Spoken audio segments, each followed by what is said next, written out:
ئازادکردنی مووسڵ بەلای ئێمەوە زۆر گرنگە، یعنی شکانی داعش لە منتقەکە و نێڵانی هەڕەشە بە تەواوی و ئێمەکو هێزی پێشمەرگا بە تاکید ئامادەکاری خۆمانمان کردووە و پێویستیشی بەوە بە لە ڕاستیدا جگە لە دانانی بەرنامە و نەخشەی شەڕەکە پێویستیشی بەوە هەیە کە ئیتیفاقێکی سیاسی هەبێت لە بینی هەموو لایەنەکان کە بەشداریەکەن لە شەڕەکانە دوای ئازادکردنی مووسڵ ئیدارەی مووسڵ و وەزعی مووسڵ چۆن ئەبرێ بەڕێوە و تاکو ئێستا کێشکە ئەوەی کەوتراوە لە وەزیری دیفاع گوێمان لێبووە لە تەسلیحەکانی ئەویش ئەڵێ کە فەرماندەی هێزە چەکدارەکان کە عەبادیەگرێ بە ضەروری دەزانێت بە بەشداریبوونی هێزی پێشمەرگەوە. ئێمە هیچ جۆرە ئیتیفاقێکمان لەگەڵ عێراق نییە بۆ ئینسیحابکردنی هێزی پێشمەرگا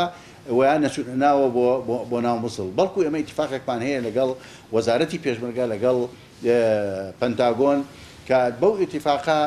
لە ئێستاوە هەر جێگایە کە ئازاد ئەکرێت لە منتقەی مووسڵ و داعشی لێ دەرەکرێ ئەگەر هێز عێراقیەکان توانیان بیپارێزن و ئیداری بکەن هێزی پێشمەرگە لەو منتقانەی ئینسیحاب بکە. ئێستا کورد دەوڵەتی یاسا لە دوێنێ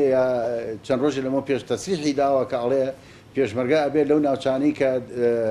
ئازاد کراون هەمووی بگەڕێتەوە. ئەم نەوع تەسریحانە بە تەکید